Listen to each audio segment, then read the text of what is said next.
Well, hello and welcome back to Prom Watch. This is the December edition, one of our most popular things on PMC-TV at the moment, people just wanting to look at roadworks.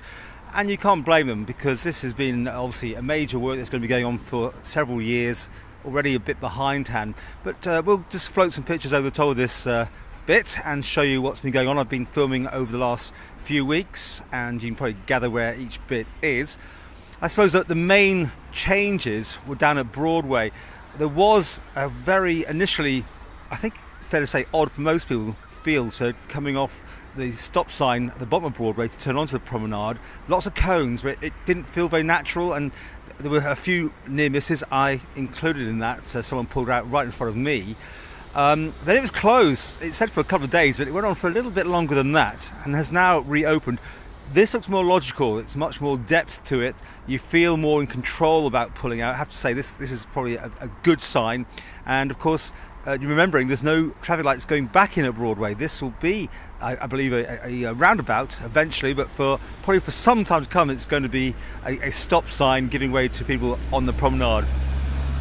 So the tram tracks are being laid still, you can now see those, and that was done over the weekend. They pulled much more down to the middle of the promenade, and that is interesting. I think Alman Yusuf's had quite an interesting take on the situation yet again with the red concrete. What's going on with the cracking? They've delved into that one and it doesn't quite know yet where that one's going. We'll try and get some answers on that. Certainly if those cracks are more serious than were first made out to be, then there could be all sorts of issues on how long this promenade will take to resurface. But certainly at the top end you get a certain feel now to how that promenade and that little bit of red in the middle is going to work. Of course at the top end the horse trams move to the side anyway, so the only double as far as I can remember is up to the area around here, the entertainment area sort of thing, well, it's cultural area. That's by the Sefton and the Gaiety.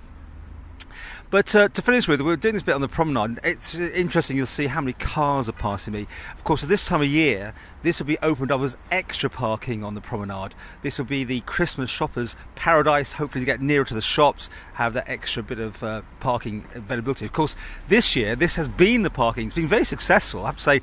Always very busy. I come down here quite early in the morning, and that's probably the best time to get an actual park. There's been calls that some people are driving along here very fast.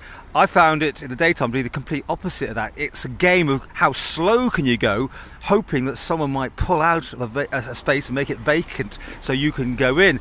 It leads to traffic going around about 4 or 5 miles an hour, almost walking speed, as people are desperate as it goes further and further up the promenade to try and find those elusive slots. I mean, cars are just coming in here thick and fast. How it's going to impact on Christmas shoppers will be interesting to find out. If Strand Street is affected, because obviously technically there's less parking than there would be at Christmas, but it's certainly, I think everyone agrees, it's something that they enjoy, and as I say, more cars going 5 miles an hour, if that.